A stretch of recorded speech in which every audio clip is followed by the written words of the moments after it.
ধম্মারে দাঁড়িয়েছিস কেন? আমি না আমার শ্বশুর বাড়ি যাইতে চাই। হ্যাঁ, তুই এটা কি করলি? আমি মতিনের লাগে সংসারটা করতে চাই না। তুই পাগল হয়ে গেছস? তো তুমি তো বুঝতেছো না আম্মা, এক হাতে তো তালি বাজে না।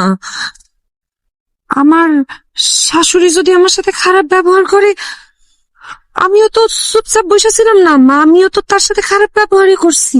কি কও, আমি বাড়িতে থাইকা কি করবো? এটা তো আমার বাড়ি না, ওইটা আমার আসল বাড়ি। মা, আমারে যাইতে দাও। আমি তোমার কথা শুনে অনেক অত্যাচার করছি আমার শাশুড়ির উপরে। ওদিনের চোখে দেখছি আম্মা, ওর তো মারেও লাগবো আমারও লাগবো।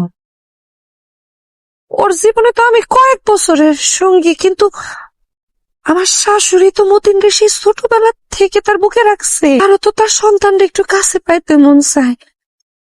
তোমার কথা শুই না এই জামাইরে কাছে রাখতে হইব, কাছে রাখতে হইব, শাশুড়ির লগে সব মিলাই মিশায় না। আমি বুঝতেছি যে আমি একটা অন্যায় করে ফেলাইছি আম্মা।